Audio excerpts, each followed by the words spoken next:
Drama শুরু হয়। দেখা যায় শাও তো ট্যাক্সি থেকে বের হয়, আশেপাশের মেয়েগুলা তো কথা বলা শুরু করে দেয়। মেয়েটা বিয়ে করতে এসেছে, তাও আবার ট্যাক্সিতে, মনে হচ্ছে অনেক বেশি গরিব। সেখানে শাও আমাদেরকে বলে আমার পুনর্জন্ম হয়েছে। আমার আগের জন্মে জ্যান আমাকে ফোর্স করেছিল যাতে আমি বিয়ের জামা পরে এ বুকেটে আসি। আমি সেদিন ভেবেছিলাম সে হয়তো সবার সামনে আমাকে বিয়ে করবে, কিন্তু আমি সেখানে যাওয়ার পর জানতে পারি সে আসলে জিয়াকে খুশি করতে এসব কিছু করেছিল। সেখানে যাওয়ার পর সবাই আমাকে অনেক বেশি অপমান করে। তারা আমাকে বলে আমি কেন জ্যানকে বিয়ে করার এত স্বপ্ন দেখছি। সেখানে জ্যানও আমাকে অনেক ইনসাল্ট করে আর বলে আমি তার যোগ্য না। আমি কখনোই তোমাকে ভালোবাসিনি, আমি সবার সাথে মজা নেওয়ার জন্য তোমাকে ডেকেছিলাম। এসব জানার পর শাও তো অনেক বেশি কষ্ট পায় আর বলে আমি আর কখনোই তোমাকে ভালোবাসবো না। আরও কষ্টে সেখানে দৌড়াতে শুরু করে। চ্যান একবারও তার পেছনে আসে না, আরও সেখানে অ্যাক্সিডেন্টে মারা যায়। কিন্তু সে আবারও পুনর্জন্ম পায়। পুনর্জন্ম হওয়ার পরপরই তো ও সে পার্সনের সাথে যোগাযোগ করে যার সাথে ওর মা তার বিয়ে ফিক্স করেছিল। শাও সেখানে সে অচেনা ব্যক্তিকে বলে আমি তোমাকে বিয়ে করতে রাজি। সেখানে শাও ভাবে আমি আবারও বিয়ে করতে এখানে চলে এসেছি, কিন্তু এবার আমার পর আর চ্যান না, অন্য কেউ। শাও যখনই ভেতরে যাবে তখনই চ্যান তার বন্ধুদের সাথে সেখানে চলে আসে। তারা সবাই তো শাওকে দেখার পর ভাবে হয়তো সে চ্যানের কথা এখানে এসেছে। ব্যান নামের মেয়েটা মনে করে তার জামাটা অনেক বেশি কম দামি, তাই ও সেখানে শাওকে বলে আমি যদি আগে জানতাম আমি তোমার জন্য ড্রেস অর্ডার করে দিতাম। শাও বলে ঠিক আছে, তাহলে কেন এখন অর্ডার করছো না? ব্যান তো অনেকটাই শকড হয়, কারণ সে ভাবেনি ও এরকম ভাবে রিপ্লে করবে। সেখানে চ্যানের কাছে ওর ব্যবহার অনেক অদ্ভুত লাগে, কিন্তু এর পরেও সে তার প্ল্যান মোতাবেক কাজ করে। কিন্তু শাও তো ভালোভাবেই বুঝতে পারছিল সে আগের জন্মের মতোই কথাবার্তা বলছে। ওর সেখানে ফ্ল্যাশব্যাকের একটা কথা মনে পড়ে যায়।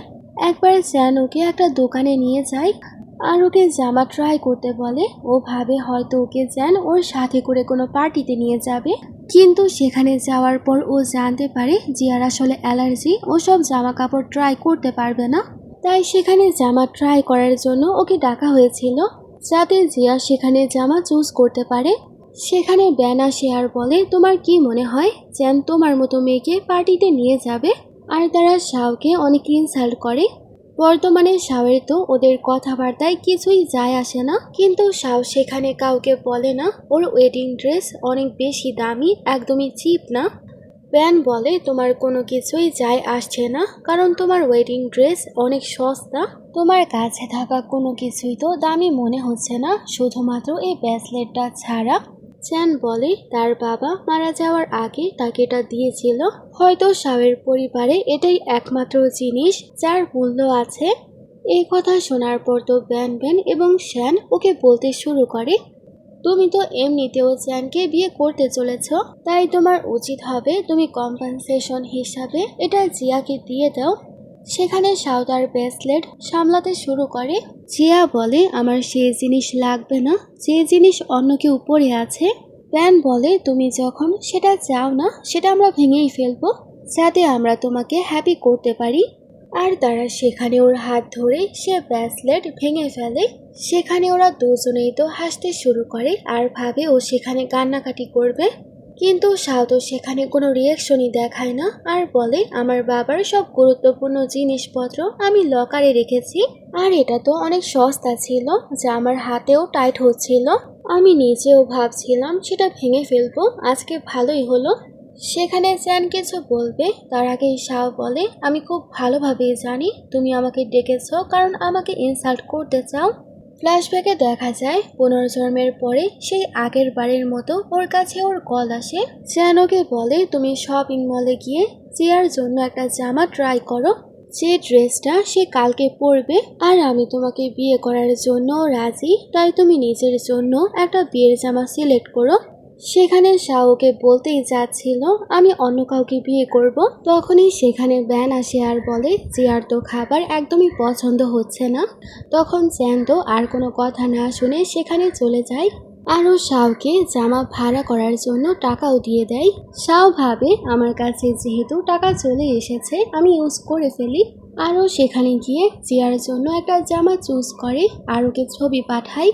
ইসরাফ বলে, আপনাকে এই জামাটাই অনেক সুন্দর লাগছে, একেবারে রয়্যাল পার্সনের মতো। শাও বলে, কিন্তু আমার কাছে কোনো ডেটই নেই যার সাথে আমি ডান্স করতে পারি। ইসরাফ বলে, আপনার কোনো পার্টনারের কী বা প্রয়োজন, আপনি নিজেই একা একটা রানী। শাও তখন সে ড্রেসটা পরে একটু ডান্স করে, তারপরও বিয়ের জামা সিলেক্ট করার জন্য যায়। কিছুক্ষণ পর ইয়ান আসে আর ইসরাফকে বলে, কালকে আমার বিয়ে, তাই ইসরাফ তাকে ভেতরে নিয়ে যায়। সেখানে শাও তো নিজেকে আয়নায় দেখে আর ইয়ান ওর প্রশংসা করে, আরও শাওয়ের সাথে ফ্লার্টিং করে। কিন্তু শাও তো পালিয়ে যায়। শাওয়ের একটা জামা অনেকটাই ভালো লাগে, কিন্তু সে জামার ভাড়া তো অনেক বেশি। কিছুক্ষণ পর ইসরাফ আসে আর বলে, আপনার জামার জন্য ভাড়া পে করতে হবে না, একটু আগের সেই ছেলেটা আপনার জন্য সেই জামাটা বাই করে দিয়েছে। চ্যান বলে, আমি আজকে তোমাকে এই কারণে এখানে রেখেছি, কারণ অনেক দিন ধরে জিয়ার মুড অনেক খারাপ, তাই আমি জিয়াকে হ্যাপি করতে চাই, আর তোমাকে বিয়ে করার আমার কোনো ইচ্ছা নেই। সেখানে জিয়া তো ভালো সাজে আর বলে, তুমি এরকম করো না। চ্যান বলে, আচ্ছা ঠিক আছে, আমি ওকে বিয়ে করব। আরও সেখানে শাওয়ের হাত ধরে। শাও তার হাত সরায় আর বলে, আমি এখানে বিয়ে করতে এসেছি, কিন্তু তোমাকে না। আমার বর আগেই চলে এসেছে আর সে আমার জন্য অপেক্ষা করছে। এ কথা বলার পর তো ও সেখানে শ্যানকে দেখে। শ্যান বলে, তুমি কি পাগল হয়ে গেছো, তোমাকে বিয়ে করার আমার কোনো ইচ্ছা নেই। সেখানে শাও তো সবাইকে শ্যানের মেসেজ দেখায়, যেখানে শ্যান ওর সাথে ফ্লার্টিং করে আর সে জ্যানের থেকেও বেশি ওকে অফার করে। এসব শোনার পর তো চ্যান অনেকটাই জেলাস হয়ে যায়। চ্যানের বান্ধবী বলে, সে যদি শ্যানকে এতই পছন্দ করে, ওদের উইশ তুমি পূরণ করে দাও। চ্যান ভাবে, ও আমাকে ছাড়া কাউকে চুজ করবে না, আরও আমাকে ছাড়া কাউকে বিয়েও করবে না। সেখানে শ্যান তো ওর কাছে যাওয়ার চেষ্টা করে, কিন্তু ও সেখানে তাকে জ্বর বসিয়ে দেয়। শাও বলে, বক বক অনেক হয়েছে, আমি আজকে এখানে বিয়ে করতে এসেছি আর আমার গ্রুম হচ্ছে ভেতরে। অন্যদিকে আমাদের গল্পের হিরো ইয়ান তো বসেছিল আর শাওয়ের জন্য অনেক অপেক্ষা করে। অন্যদিকে ওরা তো এখনো শাওয়ের পেছনে আসে আর শাওকে বলে, তোমার জামাটা অনেক বেশি সস্তা। কিন্তু জিয়া বুঝতে পারে তার জামাটা সিম্পল মনে হলেও অনেক এক্সপেন্সিভ, সেটা একটা ডিজাইনার ড্রেস। আরও সবাইকে কথা বললে সবাই তো শকড হয়। সেখানে চ্যান ওকে বলে, আমি তোমাকে একটা কম দামি ড্রেস ভাড়া নিতে বলেছিলাম, তুমি কেন এত দামি একটা ড্রেস কিনেছ? শাও বলে, আমার বর আমার জন্য এই জামাটা কিনেছে। কিন্তু কেউ সেখানে তার কথা বিশ্বাস করে না। কিছুক্ষণের মধ্যেই তো সেখানে আরও কয়েকজন মেয়ে আসে এবং তারা বলা বলি করে চ্যান আসলেই জিয়াকে অনেক বেশি পছন্দ করে, তাই তো ও সবার সামনে শাওকে ঠাট্টা করে। শাও বুঝতে পারে সবাই এই ব্যাপারটা আগেই বুঝতে পেরেছিল, কিন্তু আগের জন্মে কখনো এটা বুঝতেই পারেনি। চ্যান এবং জিয়ার বান্ধবীরা যখন বুঝতে পারে ও এত দামি জামা পরেছে জিয়ার একদমই পছন্দ হয়নি, তাই ওরা সেখানে শাওকে ধরে ফেলে আর বলে, তুমি জিয়ার স্পটলাইট ছিনিয়ে নিতে চাও। তারা সবাই সেখানে ওর জামা ছেঁড়ার অনেক চেষ্টা করে। তখনই সেখানে অনেকগুলো গার্ডেরা আসে। জিয়া ভাবে হয়তো চ্যান সবাইকে অ্যারেঞ্জ করেছে, কিন্তু চ্যান বলে, আমি কিছুই জানি না। ইয়ানের সেক্রেটারি আসে আর শাওকে বলে, স্যার আমাকে পাঠিয়েছে আপনাকে নেওয়ার জন্য। এসব দেখার পর তো বাকি সবাই মনে করে ও অ্যাক্টিং করার জন্য সবাইকে ভাড়া করেছে। কিন্তু শাও সেখানে তার আর সময় নষ্ট করতে চায় না, তাই ও সেখানে সেক্রেটারির সাথে যেতে শুরু করে। সেখানে ফ্ল্যাশব্যাকের সিন দেখানো হয়। সেখানে জ্যানকে প্রমিস করে, যখন তোমার 30 বছর পূর্ণ হবে আমি তোমাকে বিয়ে করব। বর্তমানে জ্যান বলে, আমি তোমাকে প্রমিস করেছিলাম আমি তোমাকে বিয়ে করব, কিন্তু এখনো তোমার 30 বছর পূর্ণ হয়নি। শাও তার বিয়ের জন্য সে হলে যাচ্ছিল আর তারা এখনো তার পিছু করে। সে হলে তার এবং ইয়ানের অনেকগুলো ছবি আটকানো ছিল। এসব দেখে জ্যানের তো অনেক রাগ হয়। শাও তাকে দেখার পর চিনতে পারে আর বলে, তুমি তো সেই রাতের সেই ছেলেটা। ইয়ান বলে, তুমি এখনো আমাকে ভালোভাবে চিনতেই পারোনি। চ্যান বলে, তুমি হচ্ছে ইয়ান, একটা মিস্ট্রেসের ছেলে। 8 বছর আগে দেখানো হয়, ওকে সবাই তো বুলি করে আর ইয়ানকে ইনসাল্ট করে সবাই চলে যায়। তখনই ওর কাছে শাও আসে আর শাওই একমাত্র যে ওকে সাহায্য করে। চ্যান এবং তার বন্ধুরা আবার ওকে বিদ্রূপ করে বলে, তুমি কি এর থেকে ভালো কোনো ছেলে পেলে না? সেখানে কয়েকজন মেয়েরা তো গসিপ করা শুরু করে দেয়। ইয়ানের মা ছিল কুপরিবারের মেয়ে, যাকে অনেক খারাপ একটা ব্যক্তি ফাঁসিয়ে নিয়েছিল। পরে সে ইয়ানের মাকে বিয়ে করার পর ধোঁকা দেয় এবং তার নামে অনেক গুজব ছড়ায়। তারপর যখন ইয়ানকে পরিবার খুঁজে পায়, ইয়ানের নামে তারা সব প্রপার্টি করে দেয়। কিন্তু সেখানে এখনও চ্যানের কোনো কিছু বিশ্বাস হয় না। ও মনে করে শাও ইয়ানকে ভাড়া করেছে ওকে জ্যালাস করাতে। আরও শাওকে নিয়ে যাওয়ার চেষ্টা করে, কিন্তু ইয়ান ওকে রক্ষা করে। এখানে শাওয়ের ভালো লাগে। চ্যান বলে, আমি 3 পর্যন্ত গুনবো, তুমি যদি আমার সাথে না চলো তুমি সারা জীবনের জন্য আমাকে হারিয়ে ফেলবে। শাও সেখানে ইয়ানের হাত ছাড়াই। চ্যান ভাবে তার ট্রিক আবারও কাজ করেছে। চ্যান ভাবে আমি সব সময় তাকে এরকম ভাবেই বলি, ও সব কিছু ছেড়ে আমার কাছে চলেই আসে। কিন্তু শাও তো আরো টাইট ভাবে ইয়ানের হাত ধরে আর বলে বিয়ে কন্টিনিউ করো। চ্যান তো সেখানে অনেক রাগ দেখাচ্ছিল। ইয়ান বলে, আমার বিয়ের উপহার কোথায়? চ্যান বলে, এর মানে শেষে তোমার শুধু টাকাই চাই। আরও শাওকে বলে, তোমার কাছে এখনো সুযোগ আছে, তুমি যদি আমার সাথে ফিরে চলো আমি তোমাকে আমার কোম্পানির 5% শেয়ার দিব। সব গেস্টেরা কথাবার্তা শুরু করে দেয়। তার কোম্পানির 5% শেয়ার তো তার সারা জীবনের ইনকামের থেকেও বেশি। শাও ইয়ানকে বলে, শেয়ার কি এত বেশি অ্যামেজিং? ইয়ান বলে না, তার কোনো ইম্পর্টেন্সই নেই। আরও সেখানে ওকে স্টেজে নিয়ে আংটি পরিয়ে দেয়। শাও হ্যাপি হয়ে সবাইকে তার আংটি দেখায়। ইয়ান তো ওর জন্য অনেক উপহার আনায়। চ্যান তার বন্ধুকে বলে, তুমি ভালোভাবে ইনভেস্টিগেশন করো, পরিবারে কি সত্যি এসব ঘটনা ঘটেছে? চ্যান এসে বলে, আমি অনেক ইনভেস্টিগেশন করেছি কিন্তু কিছুই জানতে পারিনি, হয়তো সবই মিথ্যা। সেখানে ওরা ভাবে সত্যি হয়তো ইয়ান একজন অ্যাক্টর যাকে শাও হায়ার করেছে। চ্যান বলে, আমার কাছে শাওয়ের নোট পিকচার আছে। আরও সবাইকে ওর খারাপ পিকচার দেখাতে শুরু করে। ও তো চিল্লায় আর বলে সবই নকল, সব এআই দিয়ে বানিয়েছে। ইয়ান তো রেগে সেখানে ওর কলার ধরে। চ্যান ওকে উল্টা আরও বেশি হুমকি দেয়। আরও ভাবে হয়তো ইয়ান ওকে ভয় পাবে। ইয়ান সেখানে ওর কলার ছাড়ে। চ্যান খুশি হয়, কিন্তু কিছুক্ষণের মধ্যেই ওর কাছে কল আসে। একজন রহস্যময়ী ব্যক্তি আপনার 50% শেয়ারই কিনে নিয়েছে। ইয়ান বলে, তুমি কোনো উপহার ছাড়াই তো এই বিয়েতে চলে এসেছ, তাই এটা আমার তরফ থেকে শাওয়ের জন্য বিয়ের উপহার। চ্যান তো সেখানে শাওকে বলে, তুমি যদি সে 50% শেয়ার ইয়ানের কাছ থেকে নিয়ে আমাকে ফিরিয়ে দাও তাহলে আমি তোমাকে বিয়ে করার ব্যাপারে ভাবতে পারি। কিন্তু শাও বলে, না, একদমই না। চ্যানের অনেক বেশি রাগ হয়। তখনই ব্যান বলে, বাইরে কিন্তু জিয়া আমাদের জন্য অপেক্ষা করছে, আমাদের ওর মতো নিচে নামতে হবে না। তখন তারা সেখান থেকে যাওয়া শুরু করে দেয়। সেখানে সেক্রেটারি আসে ওয়েডিং ক্যান্ডি নিয়ে। ইয়ান সেখানে চ্যানকে বলে, তুমি আমার বিয়ের ক্যান্ডি না খেয়ে কোথায় যাচ্ছ, এটা নিয়ে যাও। তখন সে আরও রেগে বের হয়ে যায়। অন্যদিকে বাইরে জিয়া তো স্মোকিং করে। তখনই চ্যান আসবে, ও তো সেটা ওর পায়ে পিষে ফেলে যাতে চ্যান এটা নোটিস না করে। জিয়া সেখানে ওকে শাওয়ের ব্যাপারে জিজ্ঞেস করে। চ্যান বলে, সে আমার জন্য কিছুই না, কিন্তু সে কিছুদিন পর আবার আমার পায়ে এসে পড়বে আর আমার সাথে হওয়ার জন্য কান্নাকাটি করবে। ও সেখানে শাওকে মেসেজ করার ট্রাই করে, কিন্তু বুঝতে পারে ও তাকে ব্লক করে দিয়েছে। আর এতেও আরও শকড হয়। চ্যান তো সেখানে আগের কথা ভাবতে শুরু করে। ও একবার এরকম ভাবেই জিয়াকে হ্যাপি করতে গিয়ে ওকে নিয়ে বিদ্রূপ করে। এতে শাও তো অনেকটাই কষ্ট হয় এবং আপসেট হয়ে চলে যায়। চ্যান ওর জন্য একটা টয় নিয়ে যায়, এতেও অনেকটাই হ্যাপি হয়ে যায়। আর ও চ্যানকে ক্ষমাও করে দেয়। চ্যান ভাবে, আমি জানি সে কখনোই আমার উপর রাগ করে থাকতেই পারবে না, কারণ শাও আমাকে অনেক বেশি ভালোবাসে। তারপরে সিনে ও তো শাওয়ের বাড়ির বাইরে চলে আসে। ও যখনই ভেতরে যাবে তখনই চ্যানের কাছে ওর সেক্রেটারি কল করে বলে, আমরা উপায় বের করে নিয়েছি ইয়ানের কাছ থেকে সব শেয়ার ফিরে পাওয়ার। চ্যান তখন দরজার সামনে আসে আর চিল্লিয়ে বলে, আমি জানি তুমি একজন অ্যাক্টরকে হায়ার করেছ আমাকে রাগ দেখাতে, তুমি আমাকে রাগাতে সফল হয়েছ, তাই এখন অ্যাক্টিং করা বন্ধ করো।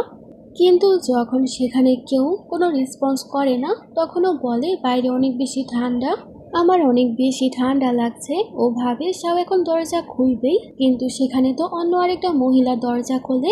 চ্যান তাকে দেখার পর তো অনেকটাই শকড হয় আর বলে, শাও কোথায়?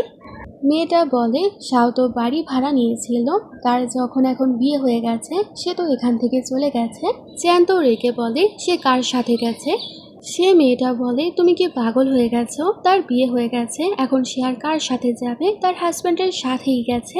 এখানে জ্যান্ত আরো বেশি রেগে যায়। তখন সে মেয়েটা ভয় পেয়ে যায় আর বলে, তুমি কি শাওয়ের পাওনাদার? আর সে মেয়েটা তো শাওয়ের রেখে যাওয়া সব জিনিসপত্র বের করে। জ্যান্ত পুরাই শকড হয়ে যায়, কারণ তার দেওয়া সব উপহারগুলো এখানে। ফ্ল্যাশব্যাকে দেখা যায় ও তাকে সে উপহার দেওয়ার পর বলে, তোমার কি এটা ভালো লেগেছে নাকি এটা আমি আবারও রেখে আসবো? শাও তখন জলদি করে সেটাকে হাক করে। তারপর দেখা যায় শাও তো অনেক বেশি হ্যাপি ছিল, কারণ জ্যান ওকে উপহার দিয়েছে। তখনই ও জিয়া এবং জ্যানের কথাবার্তা শুনে ফেলে। ও সেখানে জানতে পারে ঠিক সেরকম উপহার জ্যান আবার জিয়াকেও দিয়েছে, আর তাকে যেটা দেওয়া হয়েছে সেটার মধ্যে একটু সমস্যা আছে। জ্যান তো সেখানে ওর ফ্রেন্ডদের সাথে হাসতে শুরু করে আর বলে সে একটা ভাঙা টয় পেয়ে হ্যাপি হয়ে গেছে। অন্যদিকে শাওকে দেখানো হয় ওকে ইয়ান তো একটা টেডি দিয়েছিল। সেটা দেখার পর ও অনেকটাই খুশি হয়, কারণ ফাইনালি তার পাস্টের সব অধ্যায় শেষ হয়ে গেছে আর ও এখন নতুন একটা জীবনের শুরু করতে পারবে। সেখানে ওর কাছে ইয়ান আসে। অন্যদিকে জ্যান তো সেই মেয়েকে বলে শাওকে যাওয়ার আগে কিছু বলেছিল। মেয়েটা বলে না, সে যাওয়ার আগে তার সব প্রয়োজনীয় জিনিসপত্র নিয়ে গেছে আর ময়লার ঝুড়িতে এসব জিনিসপত্র ফেলে গিয়েছে। আর আমার মনে পড়েছে ও যাওয়ার আগে অনেক হ্যাপি ছিল আর বলেছিল ফাইনালি সে মানুষটার কাছ থেকে তার পিছু সরলো। কিন্তু আমি জানি না সে কোন পার্সনের কথা বলেছে। তাছাড়া আমাকে বলো, তোমার কি এসব জিনিসপত্র লাগবে নাকি আমি আবর্জনায় ফেলে দিব? জ্যান্ত সে বক্স নিয়ে হাঁটা শুরু করে দেয়। ও সেখানে শাওকে দেখতে পায় আরও ভাবে শাও এখনো আমাকে বলতে পারেনি আর আমার কাছে ফিরে এসেছে। আরও সেখান থেকে একটা টেডি নিয়ে যখনই ওর কাছে যাবে তখনই শাওয়ের কাছে ইয়ান আসে ওর জন্য বাবল টি নিয়ে। শাওয়ের বাবল টি অনেক বেশি পছন্দ, তাই ও তো অনেক বেশি হ্যাপি হয়ে যায়। সেখানে ওর ফ্ল্যাশব্যাকের কথা মনে পড়ে যেখানে ও বাবল টি খাচ্ছিল। তখনই জ্যান ওর কাছে খাবার নিয়ে আসে আর বলে সব খাবার ফিনিশ করো, আর যদি কখনো আমি তোমার সাথে নাও থাকি তোমার নিজের খেয়াল রাখতে হবে। শাওয়ে কথা শোনার পর তো কান্না করা শুরু করে দেয়, কিন্তু জ্যান তো অনেক খুশি হয়, কারণ ও যখনই ওকে ছেড়ে যাওয়ার কথা বলে ও এরকম ভাবেই কান্না করে। আরও তার কাছে ভিক্ষা চায়, তুমি সব সময় আমার সাথেই থেকো। বর্তমানে জ্যানের মাথা পুরাই খারাপ হয়ে যায় ওদের দুইজনকে কিস করতে দেখে। ও তো সামনে গিয়ে ওদের ওপরে চিল্লাতে শুরু করে। শাও সেখানে ইয়ানের হাত ধরে আর বলে, এখন আমি আর কোনো টয় না যার সাথে তুমি যখন তখন খেলা করতে পারো। জ্যান বলে, আমি তোমাকে শেষ সুযোগ দিব, তুমি যদি আমার সাথে না চলো আমি সারা জীবনের জন্য তোমাকে ছেড়ে দিব। কিন্তু ইয়ান তো রেগে ওকে যেতে বলে। এখানে আমরা বুঝতে পারি এখানে শাও বা ইয়ান কেউই নেই। জ্যান বেশি মাতাল হওয়ার কারণে এসব কিছু বলছিল। আর সে ইয়ান ভেবে সামনের সেই ছেলেকে পাঁচও মেরে ফেলে আর সেই মেয়েকে জোর করে তার সাথে নিয়ে যাওয়ার চেষ্টা করে। এসব দেখার পর তো সে মেয়েটার হাজব্যান্ড পুলিশকে কল করে। তার কিছুক্ষণ পর শাওয়ের কাছে কল আসে জ্যানকে পুলিশ ধরে নিয়ে গেছে। শাওয়ের তো রাগ হয় এই কারণে কেন তাকে ডিস্টার্ব করা হচ্ছে, কারণ এখন জ্যানের সাথে তার আর কোনো সম্পর্ক নেই। শাও সেখানে কলে বলে ফেলে আমি তার কিছু হই না আর আমি তাকে বাঁচাতেও পারবো না। আরও আবারও ইয়ানের সাথে ঘুমিয়ে পড়ে। অন্যদিকে জ্যান তো জেল থেকে বের হওয়ার পর অনেক বেশি ড্রিঙ্ক করছিল। সব বন্ধুরা মজা করে বলে, তুই এরকম একটা মেয়ের সাথে কথা বলছিলি যে আসলে শাও ছিলই না। জ্যান বলে, জিয়া আমাকে বিয়ে করতে রাজি হয়ে গেছে। ওরা তো অনেক খুশি হয়ে যায়। তারা জ্যানকে বলে সে একজন গডেসের মতো, সে তোমাকে বিয়ে করতে রাজি হয়ে গেছে, তুমি আসলেই অনেক বেশি লাকি। তার কিছুক্ষণ পর তো জ্যান সে রুম থেকে বের হয়। একজন সিগারেট খাওয়া ব্যক্তির সাথে ওর ধাক্কা লাগে। জ্যান মনে মনে ভাবে ভালো হয়েছে আমি জিয়াকে সাথে করে নিয়ে আসিনি, না হলে তার সিগারেটের ধোঁয়ায় অনেক বেশি খারাপ লাগতো। তখনই তার নজর জিয়ার উপরে যায়। সে তো ব্যানের সাথে বসে সিগারেট খাচ্ছিল। সেখানে ব্যান ওকে কংগ্রেচুলেশন জানায়, কারণ খুব শীঘ্রই চ্যানকে ও বিয়ে করবে। জিয়া বলে এ বিয়ের কোনো ফায়দাই নেই, কারণ চ্যানের কোম্পানি তো দেউলিয়া হতে চলেছে। ব্যান বলে কিন্তু চ্যানের কাছে এখনো কিছু শেয়ার আছে। জিয়া বলে চ্যানের মা অলরেডি আমার সাথে কন্ট্রাক্ট সাইন করেছে, যেখানে আমি চ্যানের বাচ্চা জন্ম দেওয়ার আগে কোনো শেয়ার পাবো না। সেখানে বাইরে থেকে চ্যান তো সবই শুনতে পাচ্ছিল। চ্যান তো জিয়ারের কথা শোনার পর পুরাই শকড হয়ে যায়। কারণ জিয়া বলে শাওয়ের বাবার দেউলিয়া হওয়ার পেছনে তার বাবার হাত আছে। শাওয়ের বাবা একজন স্বাধীন অ্যাকাউন্টার ছিল, আর আমার বাবা শাওয়ের বাবার কাছে মক্কেল হিসেবে গিয়েছিল। তারপর সেখানে সমস্যা হলে আমার বাবা সব দোষ শাওয়ের বাবার উপরে চাপিয়ে দেয়। শাওয়ের বাবাকে জেলে বন্দি করা হয়। আমার বাবা গিয়ে তাকে হুমকি দেয়, সে যদি কাউকে কিছু বলে তাহলে সে সারা জীবনের জন্য শাওকে হারিয়ে ফেলবে। এসব শোনার পর তো বান পুরাই শকড হয়ে যায় আর বলে, তোমার বাবা তো অনেক বেশি রুথলেস। জিয়া বলে তাকে হুমকি দেওয়ার আইডিয়া আমার ছিল। বান বলে, তুমি কেন শাওকে এত ঘৃণা করো? আর তুমি জিয়াকে দিয়ে জামা ট্রায়াল করার পর কেন আবার তাকে ক্লিন করতে বলতে? আর সেই জামা আবার পরতেও চাইতে না। জিয়া বলে শাও সেই জামা পরেছে, এর মানে সেই জামা সেকেন্ড হ্যান্ড হয়ে গেছে। আমার এরকম জিনিস একদমই পছন্দ না। বান বলে, তাহলে তুমি কেন জ্যানকে চুজ করেছো? হতে পারে সে আবার গোপনে অন্য কাউকে ডেট করছে।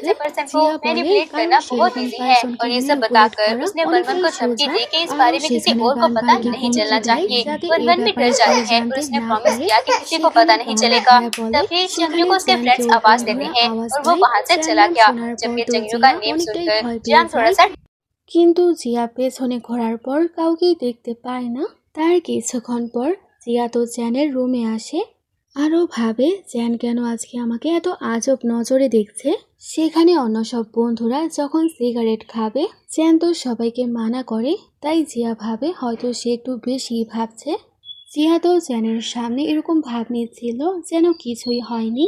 কিন্তু জ্যানের অনেক আফসোস হয়। ও ফ্ল্যাশব্যাকের কথা ভাবে। শাওয়ের বাবাকে জেলে নিয়ে যাওয়ার পর শাও তার কাছে আসে, তার কাছে ভিক্ষা চায়, প্লিজ আমার বাবাকে বাঁচাও। সেখানে জিয়া তখনই ওকে মেসেজ করে আর বলে, তোমার শাওয়ের সাথে সব সম্পর্ক ছিন্ন করা উচিত। যেন সেখানে জিয়ার কথাই শোনে আর ওকে বলে, আমি এখন জিয়ার সাথে শপিং করতে যাব, তুমি গাড়ি থেকে বের হয়ে যাও। সেখানে শাওয়ের তো অনেক বেশি কষ্ট হয়। বর্তমানে জ্যানকে ওর সেক্রেটারি কল করে বলে, আমি সব ব্যবস্থা করে নিয়েছি, আমাদের শেয়ার এখন আমরা ফিরে পাবই। জ্যান তো সেখানে তার সেক্রেটারিকে অর্ডার করে সকাল হওয়া পর্যন্ত যাতে জিয়ার পরিবার পুরাই ব্যাংক্রাফট হয়ে যায়। তারপরে সিনে জ্যান তো জিয়াকে একটা শপে নিয়ে আসে জামা ট্রায়াল করতে। ও জিয়াকে বলে, আমি তোমাকে কয়টা জামা কিনে দিব। ব্যান বলে, অনেক খারাপ হয়েছে, শাও চলে গেছে, এখন জিয়ার জন্য সে আর জামা ট্রায়াল করতে পারবে না। ব্যান ভাবে হয়তো জ্যানও তার সাথে শাওয়ের মজা করবে, কিন্তু জ্যানকে এত সিরিয়াস দেখে ও অনেকটাই অবাক হয়।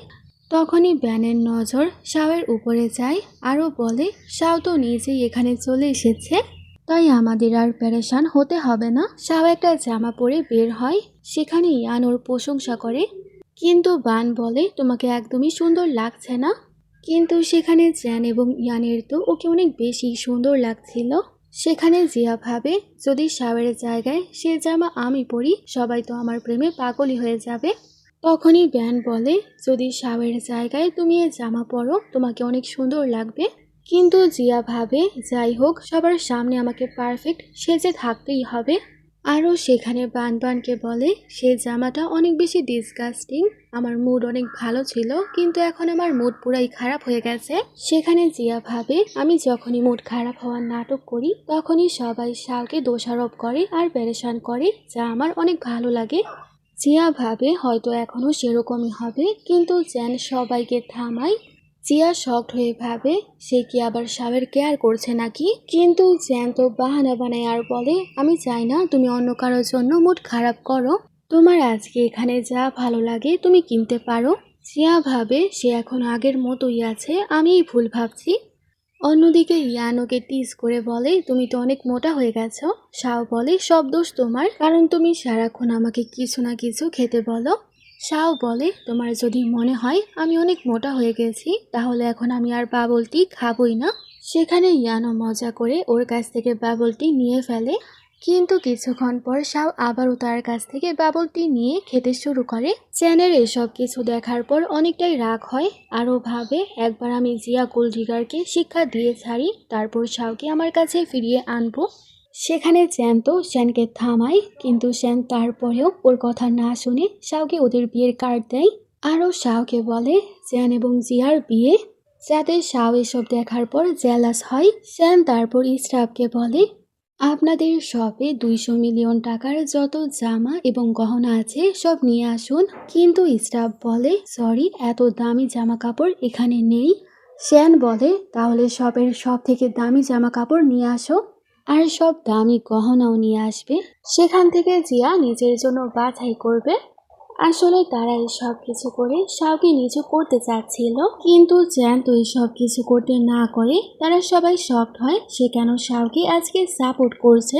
ওরা সেখানে জ্যানকে বলে তুমি কেন আজকে এরকম করছো। জ্যান বলে ওদেরকে প্রভোগ করা আমাদের উচিত হবে না, তাছাড়া শাও এখন ইয়ানের ওয়াইফ, সে তার হাজবেন্ডের টাকাই তো খরচ করছে। শাও ইয়ানকে নিয়ে চলে যাবে, তখনই জ্যান ওকে এক্সপ্লেন করে আমাদের কথার মানে এরকম ছিল না। এসব দেখার পর তো ওর বন্ধুরা শকড হয়ে যায় আর ওকে কানে কানে বলে তুই না বললি তুই জিয়াকে যত স্পয়েল করবি শাও অত তাড়াতাড়ি তোর কাছে ফিরে আসবে। শ্যান তো সেখানে শ্যানকে চুপ করায় আর সেখানে শাওকে এক্সপ্লেন করার অনেক চেষ্টা করে, কিন্তু শাও বলে তোমার কোনো কথা আমি শুনতে চাই না, আর আমি এখন সম্পূর্ণ পরিবর্তন হয়ে গেছি। আমি আগের শাও না যার ফিলিংস নিয়ে তুমি যখন তখন খেলা করতে পারতে, কিন্তু আমি এখন তোমাদের সাথে কোনো খেলা খেলতেই রাজি না। শাও তারপর ইয়ানকে নিয়ে যখন চলেই যাবে তখনই চ্যান ওকে থামায় আর বলে তোমার বাবাকে ফ্রেম করা হয়েছিল। শাও তো শকড হয় আর বলে এরকম কে করেছে। চ্যান সেখানে জিয়ার দিকে তাকায়, জিয়া তো ভয় পেয়ে যায় আর বলে তুমি কি কিছু শুনেছ। চ্যান বলে আমি সেদিন ক্লাবে তোমার কিছু কথা শুনেছি। জিয়া তো বাহানা বানায় আর বলে আমি সেদিন অনেক ড্রাঙ্ক ছিলাম, আমার কিছুই মনে নেই। সেখানে চ্যান ওকে অনেক জোর দিয়ে জিজ্ঞেস করে আমাকে সত্যি সত্যি সব বলো। সেখানে বানবান যখন জিয়ার হয়ে কথা বলবে তখনই জিয়া তো রেগে যায় আর বানবানকে বলে তুমি ওকে কিছু বলেছ। বানবান বলে না, আমি তাকে কিছুই বলিনি। তাছাড়া যদি কোনো ভুল বোঝাবুঝি হয়ে থাকে তোমার উচিত চ্যানের কাছে ক্ষমা চাওয়া। সেখানে জিয়া তো চ্যানকে বলে আমার তোমাকে কিছু বলার আছে। বিয়ের একদিন আগে সাহসের শপের বাইরে আমার সাথে দেখা করেছিল। চ্যান বলে এর মানে তুমি ওকে কিছু বলেছ, তাই তো সে আমাকে বিয়ে করতে চায় না। জিয়া বলে আমি তাকে কিছুই বলিনি, কিন্তু তারপরেও চ্যান তার উপর রাগ দেখাচ্ছিল। শাও তাকে থামানোর অনেক চেষ্টা করে। শাওয়েরও রাগ হচ্ছিল কারণ 1 বছর ও চ্যানের সাথে ছিল, চ্যান তাকে চ্যারিশ করতে পারেনি আর এখন সব দোষ অন্যের উপর চাপাচ্ছে। চ্যান শাওকে বলে আমি তোমার বাবার কেসের ব্যাপারে ইনভেস্টিগেশন করে জানাবো। সেখানে জিয়া বলে আমি সেদিন ওকে কিছুই বলিনি, কিন্তু তোমার ব্যাপারে শাও আমাকে কিছু বলেছে। চ্যান ওকে জিজ্ঞেস করে কি বলেছে। তখনই শাও রেগে যায়, ওদেরকে চুপ করায় আর বলে আমি আমার বাবার কেসের ব্যাপারে নিজেই ইনভেস্টিগেশন করতে পারবো। আর ইয়ানকে নিয়ে চলে যায়। ইয়ান যাওয়ার আগে ওকে হুমকি দেয় যদি আর কখনো শাওয়ের কাছেও আসার চেষ্টা করো আমি তোমাকে জেলে পাঠিয়ে শান্ত থাকবো না। ওদের ফ্রেন্ডেরা সেখান থেকে চলে যায়। জিয়া সেখান থেকে চলে যাবে, কিন্তু চ্যান বলে আমরা এখানে শপিং করতে এসেছি, শপিং করে তারপর যাব। জিয়া বলে এখন আমার মুড খারাপ হয়ে গেছে, আমি এখন শপিং করতে চাই না। চ্যান বলে তোমার কাছে কোনো অপশন নেই, যদি শপিং না করো তাহলে আমি তোমাকে বিয়ে করব না। জিয়া বলে তুমি যে আমাকে বিয়ে করার জন্য আমার কাছে ভিক্ষা চাচ্ছিলে, আমি এরকম একটা মেয়ে যার পেছনে কোনো ছেলের কমতি নেই। তুমি যদি এত ভালো পরিশ্রম না করতে আমি কখনোই তোমাকে হ্যাঁ বলতামই না। তখনই চ্যানের কাছে ওর সেক্রেটারি কল করে বলে আমরা জিয়ার পরিবারকে দেউলিয়া করে দিয়েছি, এখন তার সবগুলো কার্ডই ফ্রিজ হয়ে গেছে। এই ব্যাপারে জানার পর তো জ্যান অনেক হ্যাপি হয় আর ওর সামনে নাটক করে তোমাকে বিয়ে করা আমার সৌভাগ্য। জিয়া তো হ্যাপি হয়ে যায় এবং সেখানে সবগুলো জামা কেনার জন্য যখনই কার্ড দেয় সেখানে তো কার্ডে কোনো কিছুই হচ্ছিল না। এইসব দেখার পর ও তার কাছ থেকে আরেকটা কার্ড বের করে দেয়, কিন্তু কোনো কার্ডই কাজ করছিল না। চ্যান বলে তোমার কি কোনো সাহায্য লাগবে। জিয়া বুঝতে পারে এসব কিছুর পেছনে চ্যানই আছে। জিয়া সবার সামনে লজ্জিত হতে চায় না, তাই সেখানে ওর কাছে সাহায্য চায়। চ্যান বলে আমি তোমাকে তখনই সাহায্য করব যদি আমাকে বলো শাও বিয়ের আগের দিন তোমাকে কি বলেছে। জিয়া বলে আগে সব জামাগুলোর জন্য পে করো। চ্যান বলে ঠিক আছে আমি সব জামাগুলো তোমাকে কিনে দিব, কিন্তু আমারও একটা শর্ত আছে, তোমার সব জামাগুলো ট্রায়াল দিতে হবে। জিয়া সেখানে আবারও বাহানা বানাতে চায় আমার জামা কাপড় পরাতে অ্যালার্জি হয়, আমি অন্য কারো পরা জামা পরতে পারি না। কিন্তু চ্যান বলে আমি জানি তোমার কোনো অ্যালার্জি নেই, তখন ওর বাধ্য হয়ে জামা ট্রায়াল করতে হয়। তারপর গাড়িতে সে তো জিয়াকে বলে সেদিন তোমাকে শাও আমার ব্যাপারে কি বলেছে, কিন্তু জিয়া বলে আমার এখন মুড খারাপ, আমি এখন বলতে চাই না। সেখানে জ্যান জিয়াকে আর কিছু বলবে তার আগে ওর কাছে কল আসে, আরও জানতে পারে ওর বাবার কোম্পানি আস্তে আস্তে দেউলিয়া হচ্ছে। এ ব্যাপারে জানার পর তো জিয়া পুরাই পেরেশান হয়ে যায় আর তার বাবাকে কল লাগায়। চ্যান বলে এসব কিছু করে কোনো লাভ হবে না, কিন্তু জিয়ার বিশ্বাস তার বাবার অনেক বড় বড় কানেকশন আছে, তার বাবা এবারও বাঁচতে পারবে। চ্যান বলে অনেক হয়েছে, আমি তোমাকে বারবার জিজ্ঞেস করছি শাও তোমাকে কি বলেছিল, তুমি যখন বলছো না এখন গাড়ি থেকে বের হয়ে যাও। জিয়া বলে তুমি এখন শাওয়ের মতো আমাকে ইনসাল্ট করতে চাও, কিন্তু সব দোষই তো তোমার। তুমি আমাকে পাওয়ার জন্য বারবার ওকে ইনসাল্ট করেছো, আমি কি তোমাকে কিছু করতে বলেছিলাম? অন্যদিকে জিয়ার বাবা ওর কল রিসিভ করে। জিয়ার বাবা জিয়াকে বলে তোমার যে কোনোভাবেই হোক চ্যানকে বিয়ে করতে হবে, আমাদের পরিবার অনেক খারাপ একটা পজিশনে আছে, চ্যানই আমাদেরকে সাহায্য করতে পারে, তাই তুমি ওর কাছে রিকোয়েস্ট করো। কিন্তু জিয়া কারোর সামনে বেক করতে চায় না। জিয়ার বাবা সেখানে ওকে হুমকি দেয় তুমি যদি চ্যানের সাথে সম্পর্ক খারাপ করো আমি তোমাকে মেরে ফেলবো। ও রেগে সেখানে কল কেটে ফেলে আর ওকে বলে আমি কখনোই তোমার কাছে ভিক্ষা চাবো না।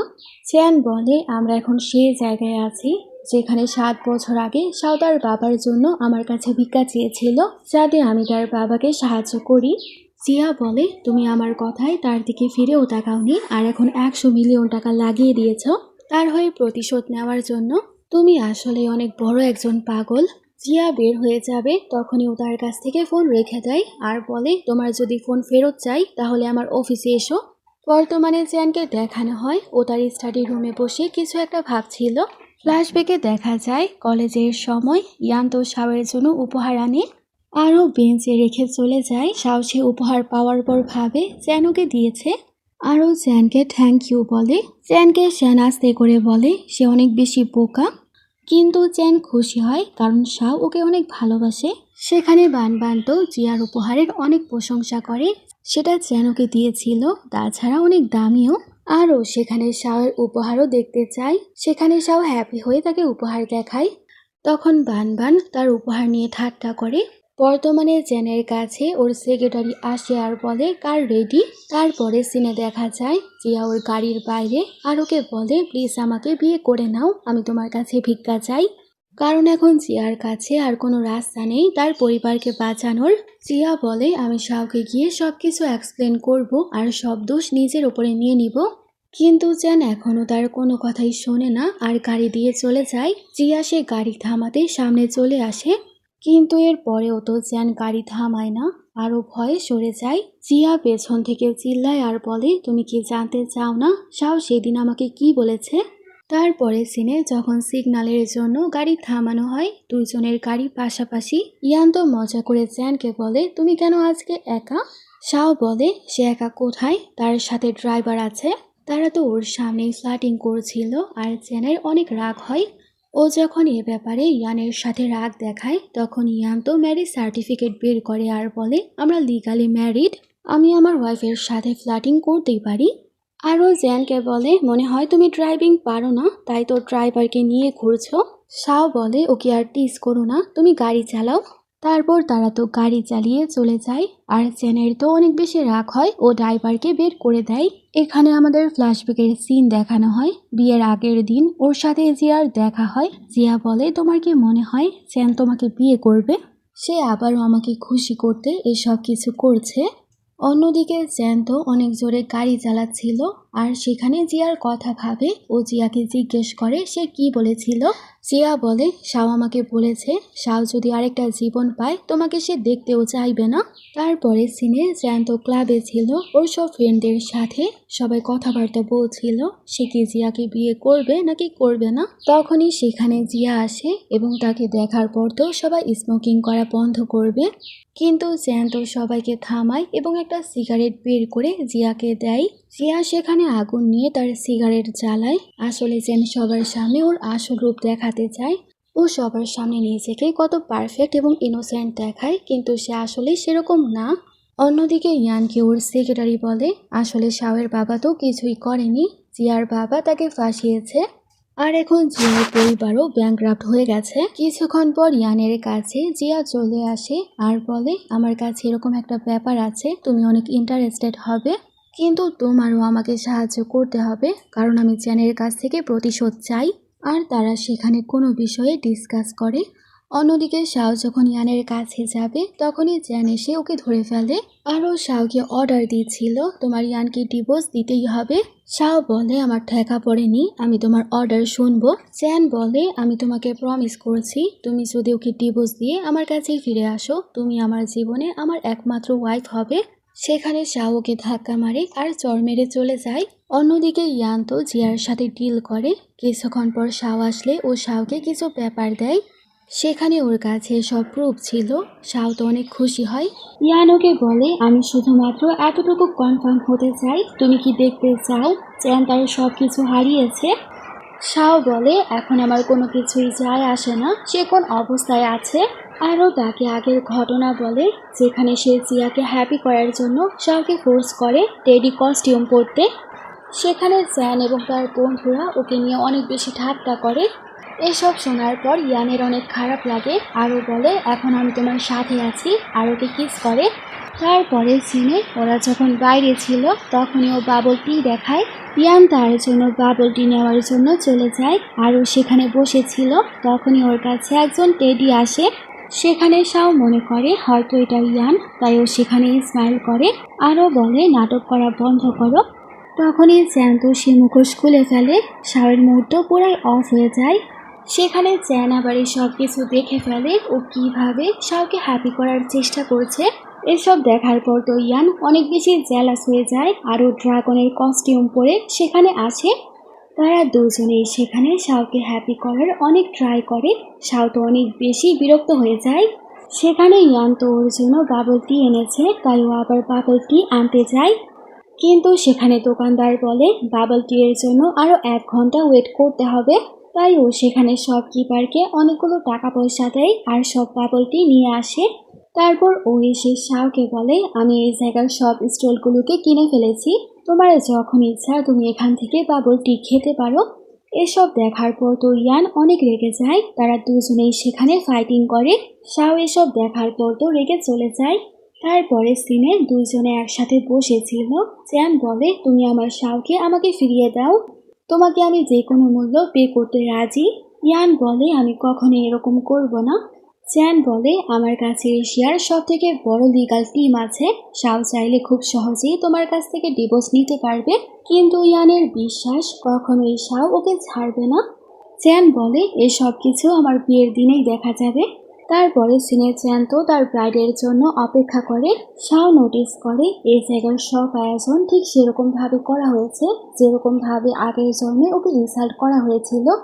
ও সেদিন বিয়ের বাহানা করে শাওকে সেখানে ডেকে জিয়াকে হ্যাপি করতে সবার সামনে ওকে ইনসাল্ট করেছে। কিন্তু এবার শাও বুঝতে পারছিল না ও কি করতে চায়।